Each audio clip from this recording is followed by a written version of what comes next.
ও মুসলমান, ডান হাতে আমলনামা পাওয়ার পর যুবকটা যখন দেখাইবে তার আনন্দের সীমা থাকবে না। পক্ষান্তরে আল্লাহর পয়গম্বর বলেন, ওই যে বন্ধুটা একসঙ্গে লেখাপড়া করেছে, বেনামাজি বন্ধুটা, বেনামাজি ক্লাসমেটটা, বেনামাজি আমার চাচাটা, বেনামাজি আমার ভাইটা, বেনামাজি আমার নানাটা, বেনামাজি আমার অমুক তমুকটা, যারা নামাজ না পড়িয়া হাসরের ময়দানে চলে গেছে, তারও একটা আমল নামা আছে, সেটা হলো বদ আমল নামা। বদ আমল নামাটা আমার আল্লাহ হাসরের কঠিন ময়দানে কোটি কোটি মানুষের সামনে তার বাম হাতের মধ্যে দিবেন। আল্লাহর পয়গম্বর বলেন, ডান হাতের মতন সুন্দর করে দেওয়া হবে না, তার বাম হাতটাকে ছিদ্র এরকম ভাবে বুক ছিদ্র করিয়া বাম হাতটা এরকম ভাবে ঢুকাইয়া পিছনের দিক দিয়া বের করিয়া তার বাম হাতের মধ্যে আমল নামা দেওয়া হবে। আর আমল নামাটা পাইয়া কি বলবে? আল্লাহর কালাম প্রমাণ করে, ওয়া আম্মা মান উতিয়া কিতাবাহু বিশিমালিহি ফায়াকুলু ইয়া লাইতানি লাম উতা কিতাবিয়া ওয়া লাম আদরি মা হিসাবিয়া ইয়া লাইতাহা কানাতিল কাদিয়া মা আগনা আন্নি মালিয়া হালাকা আন্নি সুলতানিয়া। বাম হাতের মধ্যে আমল নামাটা পাওয়ার পরে সে বলবে, হায় হায় হায় রে আফসোস, আমার মৃত্যুটাই যদি শেষ হয়ে যাইত। আফসোসের একটা উদাহরণ দেয়, দেখবেন আমাদের সমাজের মধ্যে, দেশের মধ্যে, গ্রামের মধ্যে টেনশনওয়ালা মানুষ আপনারা দেখছেন কিনা জানি না, আমি আমার এই বয়সে অনেক টেনশনওয়ালা মানুষ দেখেছি। টেনশনের কারণে যে সারাদিনে 5টা সিগারেট খাইত, টেনশন বেশি থাকার কারণে 10টা সিগারেট খায়। যার 1 বান লাগতো সে 2 প্যাকেট খায়। যে 1 বার পান খাইত, টেনশনের কারণে 2 বার 5 বার 10 বার পান খায়। হাসরের কঠিন ময়দানে যুবক, তুমি তো পানও পাইবা না, সিগারেটও পাইবা না। আফসোসের কারণে তুমি তোমার আঙ্গুল সাবাইতে আরম্ভ করবা। মুফাসসিরিনে কেরাম তাফসীরের কিতাবের মধ্যে লেখেন, আঙ্গুল খাইতে খাইতে তার আর এরকম ভাবে খনি পর্যন্ত খেয়ে ফেলবে, সে টের পাবে না, কান্না করতে থাকবে। কান্না করতে করতে চোখের পানি শেষ হয়ে যাবে। এবার পানি শেষ হয়ে যাবার পরে চোখের ভিতরে যত পুষ ছিল, ময়লা ছিল, সবগুলো বের হয়ে যাবে। তারপরেও তার কোনো আফসোস শেষ হবে না। এক পর্যায়ে ডাক দিয়া বলবে, হালাকা আন্নি সুলতানিয়া। হায়রে আমার বাদশাহী আজকে গেল কোথায়? আমার মেম্বারি কোথায় গেল? চেয়ারম্যানি কোথায় গেল? সভাপতিগিরি কোথায় গেল? আমার সেক্রেটারিগিরি কোথায় গেল? কোনো কিছুই তো কোনো কাজে আসবে না। কিন্তু আল্লাহর বিধান পালন করে যদি তুমি চেয়ারম্যান হতে পারো, মেম্বার হতে পারো, আল্লাহর বিধান পালন করে যদি তুমি একজন সভাপতি সেক্রেটারি হতে পারো, জেনে রাখো দুনিয়াতেও তোমার সম্মান, আখিরাতেও চির সম্মানের মালিক একমাত্র বানায়া দিবেন কে? হযরতে লোকমান আলাইহিস সালাতু ওয়াস সালাম, যেই লোকমানের সম্মান আল্লাহর কাছে বেশি, ওই লোকমান সর্বপ্রথম তার কলিজার টুকরা সন্তানকে 1 নম্বরে নসিহত করেন, হে আমার কলিজার টুকরা সন্তান, তুমি আল্লাহর ইবাদত করবা, আল্লাহর ইবাদতের সঙ্গে কাউকে অংশীদার করবা না, আল্লাহর ইবাদতের সঙ্গে কাউকে শরীক করবা না। জোরে জোরে আওয়াজ দিয়া বলুন সুবহানাল্লাহ। আল্লাহ নবীদেরকে যেই কারণে দুনিয়াতে পাঠাইলেন, আল্লাহর পরিচয় মানুষের কাছে পৌঁছানোর জন্য। হযরতে লোকমান সেই কাজটাও তার সন্তানকে নসিহত করতে গিয়া তিনি বললেন, ও আমার কলিজার টুকরা সন্তান, তুমি আল্লাহর ইবাদত করবা, কিন্তু আল্লাহর ইবাদতের সঙ্গে অংশীদার করবা। আল্লাহর ইবাদতের সঙ্গে অংশীদার বলতে কি? একটু আগে বললাম, হিন্দুরাও কি কয়, আমাদের উপরওয়ালা আছে, উপরওয়ালাকে তারা ডাকে, সাথে সাথে তারা তুলসী গাছের সামনে কি করে? মাথা নত করে। আচ্ছা পূজা না করলে মাথা নত করে। এরপরে তাদের যে মূর্তি আছে মূর্তির সামনেও তারা কি করে? মাথা নত করে। আর আমরা যারা মুসলমান আমরা গাছের সামনেও মাথা নত করি না, কোনো মাছের সামনেও মাথা নত করি না, একমাত্র সেই কপাল কার সামনে মাথা নত করি? আল্লাহর সামনে মাথা নত করি। আল্লাহ এই কপালটা নিজ হাত দিয়া বানাইছেন, সুবহানাল্লাহ বলে। এই জন্য আল্লাহর ইবাদত করার জন্য হযরতে লুকমান তার কলিজার টুকরা সন্তানকে নসিহত করেন। কলিজার টুকরা সন্তানকে কি করেন? নসিহত করেন। ও আমার কলিজার টুকরা সন্তান, এক নম্বরে ইয়া বুনাইয়া আকিমিস সালাহ। আমার কলিজার টুকরা সন্তান, এক নম্বরের নসিহত হলো তুমি একমাত্র নামাজ কায়েম করবা। বলুন তো দেখি নামাজ ফরজ করেছেন আমাদের উপরে কে? বলে হুজুর সারা রাত্র ওয়াজ করেন, কোনো অসুবিধা নাই। প্রথমেই যেই কথাটা বলছেন নামাজের কথা, এবার কিন্তু আর বালা লাগতো নাই। নামাজের কথা কইলে আমাদের অজুহাত আছে না নাই? বিশেষ করে যুবক ভাইরা যদি খালি কেউ কয় ভাই নামাজটা পড়িলাও, কয় আমার ফ্যান্টর সমস্যা আছে। আমরা কইনি না কই না? আপনারা অস্বীকার করলেও আমি স্বীকার করবো কিতার লাগি। আমরা বহুত যুবক দেখেছি, অনেক যুবক দেখেছি বলে ভাই নামাজটা পড়েন না হুজুর, একটু সমস্যা। হয় কি থাকে যেভাবে কয় বোঝা যায় একটু সমস্যা। বলে কিতা সমস্যা? বলে আমার ফ্যান্টর সমস্যা। তে আরেকদিন পড়বাইনি। আর আচ্ছা ঠিক আছে হুজুর আরেকদিন পড়বো না। আরেকদিন পাইলে হয় হুজুর একটু সমস্যা। আমি জিগাইলাম তোমার একটু সমস্যা শেষ হইব কোন দিন? তখন হ্যাঁ হ্যাঁ করে আসে। এজন্য যেই নামাজের কথা হযরতে লুকমান তার সন্তানকে নসিহত করেছেন, সেই নামাজ ফরজ করেছেন কে? আল্লাহ তাআলা ফরজ করেছেন। হযরতে লুকমান তার সন্তানকে বলেন ইয়া বুনাইয়া, ও আমার কলিজার টুকরা সন্তান, আকিমিস সালাহ, নামাজ কায়েম করো। ভালো নসিহত করছেন না মন্দ নসিহত করছেন? ভালো নসিহত করেছেন। আমরা যারা বিবাহিত, আমরা যারা বিবাহ করেছি, আমাদের যাদের সন্তান আছে, আমরাও আমাদের সন্তানকে এমন নসিহত করার দরকার আছে না নাই? আপনার সন্তান যদি আপনার কাছে দামি হয়, আপনার সন্তান যদি আপনার কাছে গুরুত্বপূর্ণ হয়, তাহলে আপনি আপনার সন্তানকে নামাজের নসিহত করবেন। কারণ আমার নবীজি সাল্লাল্লাহু আলাইহি ওয়াসাল্লাম হাদিসের মধ্যে বলেছেন মুরু আওলাদাকুম বিসসালাত ওয়া হুম আবনাউ সাবঈ সিনিন ওয়াদরিবুহুম আলাইহা ওয়া হুম আবনাউ আশর। আল্লাহর পয়গম্বর বলেন আপনার সন্তানের বয়স যখন 7 বছর হবে তখন তাকে নামাজের দাওয়াত দেও, নামাজের আহ্বান করো। আমরা বুকে হাত দিয়ে কয়জনে বলতে পারবো আমার 7 বছরের সন্তানরে আমি নামাজের আহ্বান করছি? পাওয়া যাইবনি? পূর্ব বাগবাড়ি টুকাইলে এমন 10 জন বাবা পাওয়া বহুত মুশকিল হবে যে সে তার সন্তানকে কইছে ও আমার 7 বছরের সন্তান তুমি কি করো? নামাজ কায়েম করো। আমার মনে হয় পাওয়া যাবে। বলে হুজুর আপনি কেমনে বুঝলেন? বাবাই তো নামাজ পড়ে না, তে সন্তানরে কেমনে কইব নামাজ পড়ার কথা? বাবাই তো নামাজ পড়ে না, এমন হাজারো বাবা সোনারুঘাট পাওয়া যাইবনি না যাইতো না? তাহলে আগে নিজে ঠিক হওয়া লাগবে, তারপরে সন্তানকে নসিহত করা সহজ হবে। আর সন্তানকে নসিহত আপনাদের করা আপনার দায়িত্ব। কেন দায়িত্ব? আপনার সন্তান স্কুলে গেল কিনা আপনি জিজ্ঞাসা করেন আপনার স্ত্রীকে, স্কুলে গেল কিনা আপনার স্কুলের টিচারকে জিজ্ঞাসা করেন, স্কুলে গেল কিনা ম্যাডামকে জিজ্ঞাসা করেন, আপনার সন্তানটা মসজিদে গেল কিনা কাকে জিজ্ঞাসা করেছেন? কয়বার জিজ্ঞাসা করেছেন?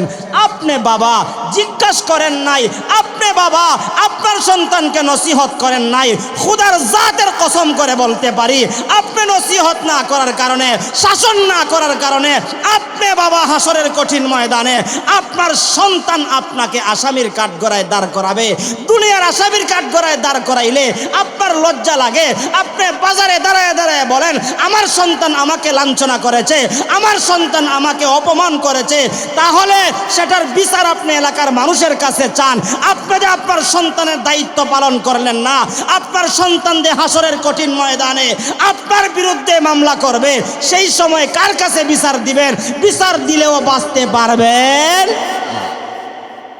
এজন্য এক নম্বরের নসিহত হযরত লুকমান তার সন্তানকে করেছেন, সন্তান আমি তো আল্লাহর কাছে দামি হইছি, কিন্তু আমি দামি হইলাম, কিন্তু আমার সন্তানকেও তো দামি বানানো দরকার। ও কলিজার টুকরা সন্তান, এক নাম্বার কথা হলো আকিমুস সালাহ, নামাজ কায়েম করো। আমরা যারা বিবাহিত আছি, আমাদের যাদের সন্তান আছে, আমাদের সন্তানকে আমরা এমন নসিহত করব তো ইনশাআল্লাহ। হযরত লুকমান আলাইহিস সালাতু ওয়াস সালাম তার কলিজার টুকরা সন্তানকে এক নম্বরে নসিহত করলেন, নামাজ কায়েম করো। ও মুসলমান, আল্লাহ তাআলা যত বিধান দুনিয়াতে দিয়েছেন, সমস্ত বিধান সমূহের মধ্যে শ্রেষ্ঠ বিধান হলো নামাজ। কিয়ামতের কঠিন ময়দানে সেই নামাজের হিসাব সর্বপ্রথম আল্লাহ তাআলা প্রত্যেকটা মানুষের কাছ থেকে নিবেন। এই জন্য যেই হিসাবটা সর্বপ্রথম আল্লাহ আমাদের কাছ থেকে নিবেন, ওই বিধান নামক ইবাদতটা হায়াতের জিন্দেগিতে করা দরকার আছে না নাই? ও মুসলমান, এবার আপনারা বলবেন হুজুর নামাজ পড়লে কি লাভ, নামাজ পড়লে কি ফায়দা? আমার পয়গম্বর মুহাম্মদুর রাসূলুল্লাহ সাল্লাল্লাহু আলাইহি ওয়াসাল্লাম বলেন, নামাজ পড়লে দুনিয়াতেও ফায়দা, নামাজ কায়েম করলে আখিরাতেও ফায়দা। দুনিয়ার ফায়দার জন্য ফজরের আগে উইঠা সোনারুঘাটে যদি আপনি যাইতে পারেন, দুনিয়ার ফায়দার জন্য নামাজ পড়লে আপনার কোনো অসুবিধা আসেনি? বলে হুজুর দুনিয়ার ফায়দা, বাজারে গেলে সাথে সাথে ফায়দা পাই, 5 টাকার জিনিস 10 টাকা বেচতে পারলে সাথে সাথে মুনাফা পাই, লাভ পাই, কিন্তু নামাজ পড়লে লাভ দুনিয়ার দেখি না। না না, আপনি দেখবেন কেমনে? আপনি পাক্কা নামাজি হয়ে যান, দুনিয়াতে দেখতে পাইবেন। আল্লাহর পয়গম্বর বলেন, যে ব্যক্তি সময় মতো 5 ওয়াক্ত নামাজ আদায় করবে, আল্লাহ তাআলা 1 নম্বরের ফায়দা পুরস্কার দিবেন। আল্লাহ তার দুনিয়ার চলার রাস্তাকে আল্লাহ প্রশস্ত করে দিবেন। সুবহানাল্লাহ। দুনিয়ার রাস্তা আল্লাহ প্রশস্ত করে দিবেন। এমন কি দুনিয়ার সমস্ত বেড়াজাল, দুনিয়ার সমস্ত পেরেশানি, দুনিয়ার সমস্ত বিপদ, দুনিয়ার সমস্ত বালা মুসিবত, সব কিছু থেকে নামাজিকে হেফাজত করবেন কে? আল্লাহর পয়গম্বর বলেন, 1 নম্বরে নামাজের ফায়দা হলো নামাজ পড়বা, নামাজের দ্বারা তোমার দুনিয়াতে লাভ। দুনিয়াতে তোমার টাকা না থাকতে পারে, ধন সম্পদ না থাকতে পারে, দুনিয়ার চলার পথটা আল্লাহ প্রশস্ত করে দিবে। হাজারো মানুষের কাছে তোমার সম্মান থাকবে। দেখবেন একজন নামাজি মুত্তাকি পরহেজগার একটা মানুষ টাকা না থাকলেও তার চেহারার মধ্যে একটা নামাজির নূর দেখা যায়, তার কথাটা মানুষ মানে, এমন প্রমাণ নজির আছে না নাই? এটা হলো দুনিয়ার লাভ। নামাজ পড়লে দুনিয়া থেকে বিপদ বালা মুসিবত থেকে আল্লাহ হেফাজত করবেন।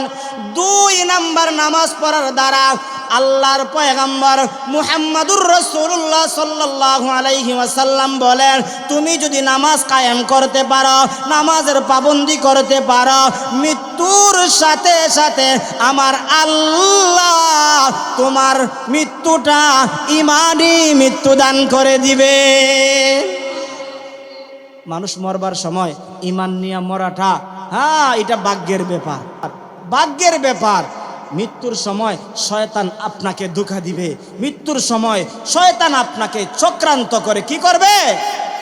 চক্রান্ত করে আপনাকে বিভ্রান্তি করে ঈমান হারা করার চেষ্টা করবে।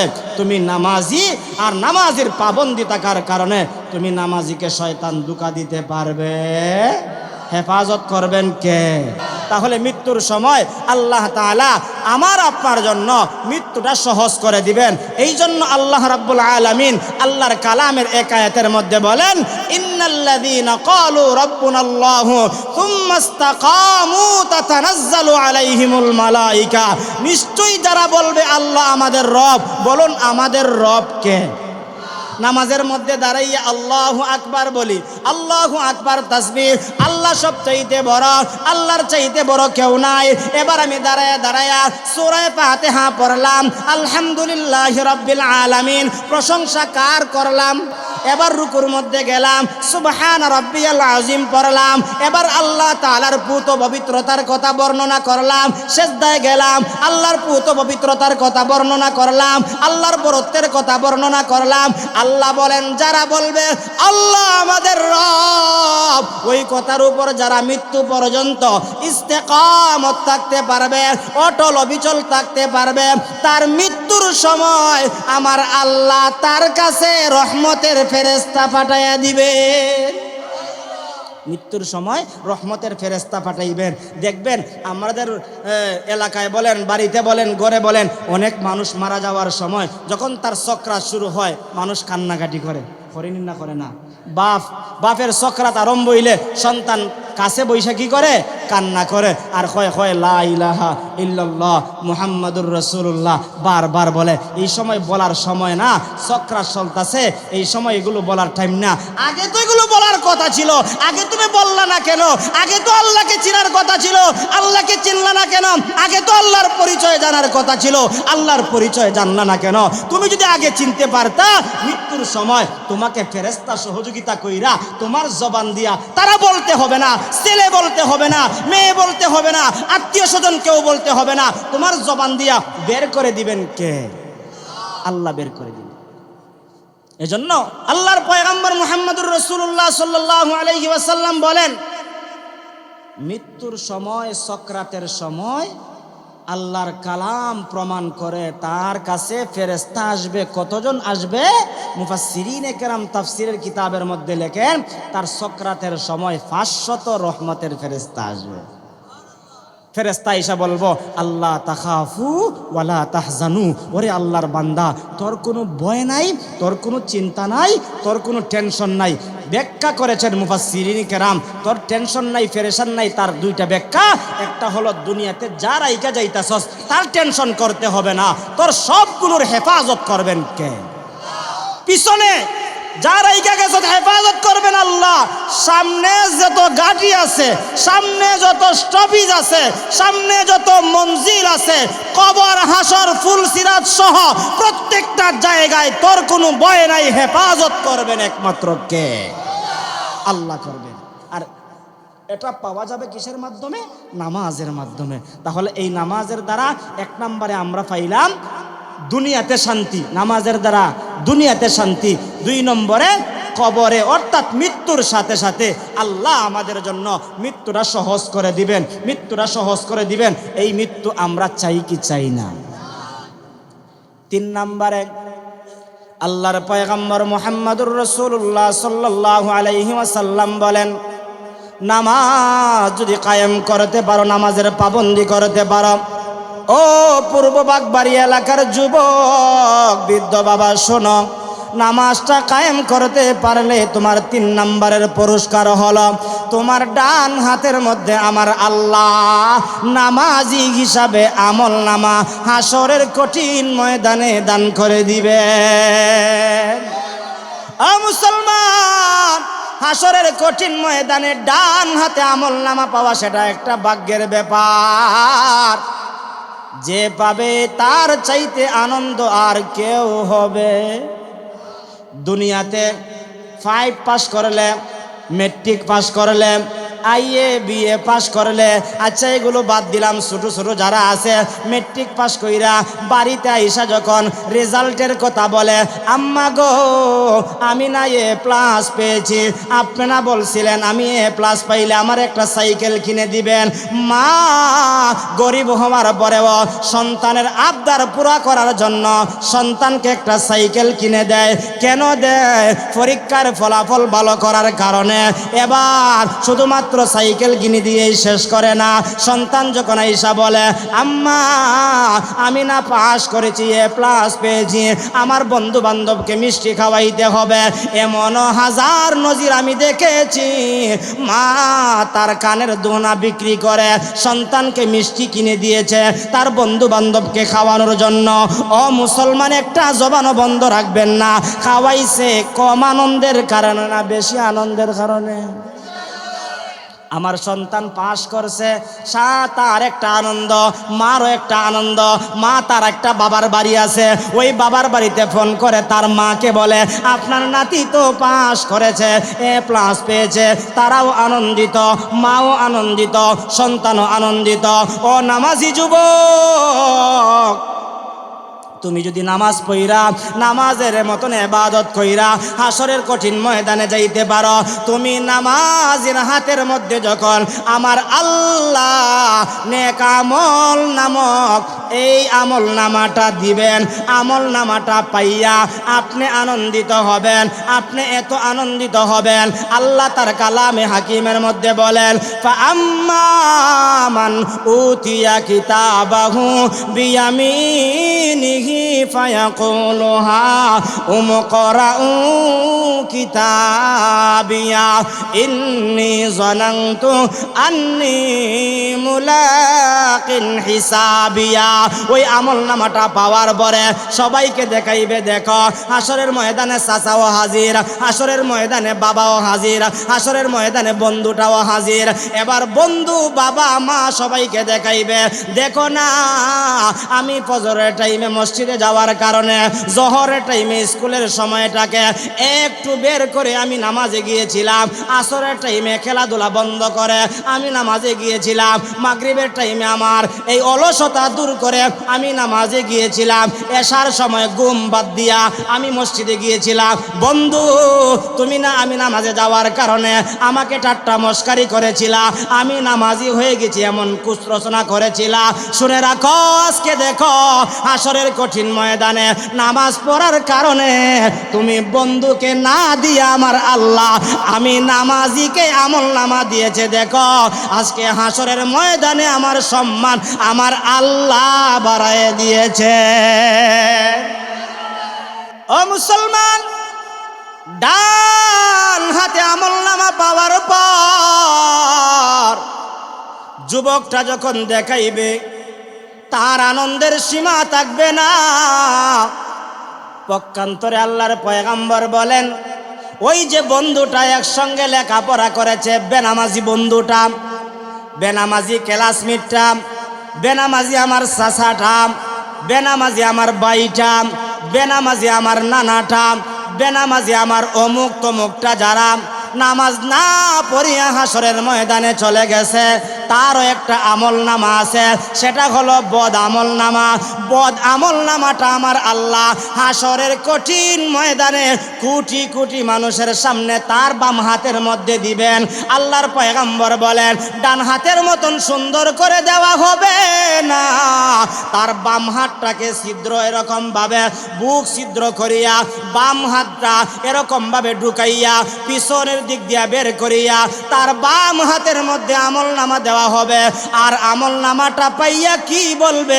আল্লাহর কালাম প্রমাণ করে, ওয়া আম্মা মান উতিয়া কিতাবাহু বিশিমালিহি ফায়াকুলু ইয়া লাইতানি লাম উতা কিতাবিয়া ওয়া লাম আদরি মা হিসাবিয়া ইয়া লাইতাহা কানাতিল কাদিয়া মা আগনা আন্নি মালিয়া হালাকা আন্নি সুলতানিয়া।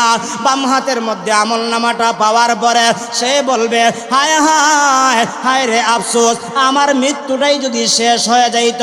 আফসোসের একটা উদাহরণ দেয়, দেখবেন আমাদের সমাজের মধ্যে, দেশের মধ্যে, গ্রামের মধ্যে টেনশনওয়ালা মানুষ আপনারা দেখছেন কিনা জানি না, আমি আমার এই বয়সে অনেক টেনশনওয়ালা মানুষ মানুষ দেখেছি টেনশনের কারণে যে সারাদিনে 5টা সিগারেট খাইতো, টেনশন বেশি থাকার কারণে 10টা সিগারেট খায়। যার 1 বান লাগতো সে 2 প্যাকেট খায়। যে 1 বার পান খাইতো টেনশনের কারণে 2 বার 5 বার 10 বার পান খায়। হাসরের কঠিন ময়দানে যুবক তুমি তো পানও পাইবা না, সিগারেটও পাইবা না। আফসোসের কারণে তুমি তোমার আঙ্গুল চাবাইতে আরম্ভ করবা। মুফাসসিরিনে কেরাম তাফসীরের কিতাবের মধ্যে লেখেন আঙ্গুল খাইতে খাইতে তার আর এরকম ভাবে খনি পর্যন্ত খেয়ে ফেলবে, সে টের পাবে না। কান্না করতে থাকবে, কান্না করতে করতে চোখের পানি শেষ হয়ে যাবে। এবার পানি শেষ হয়ে যাবার পরে চোখের ভিতরে যত পুষ ছিল, ময়লা ছিল, সবগুলো বের হয়ে যাবে। তারপরেও তার কোনো আফসোস শেষ হবে না। এক পর্যায়ে ডাক দিয়া বলবে হালাকা আন্নি সুলতানিয়া, হায়রে আমার বাদশাহী আজকে গেল কোথায়, আমার মেম্বারি কোথায় গেল, চেয়ারম্যানি কোথায় গেল, সভাপতিগিরি কোথায় গেল, আমার সেক্রেটারিগিরি কোথায় গেল, কোনো কিছুই তো কোনো কাজে আসবে না। কিন্তু আল্লাহর বিধান পালন করে যদি তুমি চেয়ারম্যান হতে পারো, মেম্বার হতে পারো, আল্লাহর বিধান পালন করে যদি তুমি একজন সভাপতি সেক্রেটারি হতে পারো, জেনে রাখো দুনিয়াতেও তোমার সম্মান, আখিরাতেও চির সম্মানের মালিক একমাত্র বানায়া দিবেন কে?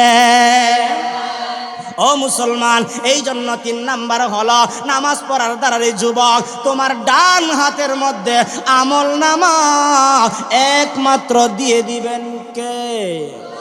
3 নাম্বার হলো 4 নাম্বার আল্লাহর পয়গম্বর মুহাম্মদুর রাসূলুল্লাহ বলেন 4 নাম্বার হলো তাকে নামাজি হওয়ার কারণে ফুল সিরাতের ফুল 30,000 বছর লম্বা, উঠতে 10,000, সমতল 10,000, নামতে 10,000, এই 30,000 বছরের লম্বা রাস্তাটা তুমি নামাজের পাবন্দি হওয়ার কারণে আল্লাহর পয়গম্বর বলেন বিজলির গতিতে, বিদ্যুতের গতিতে আল্লাহ তুমি নামাজিকে আল্লাহ পার করে দিয়ে দিবে।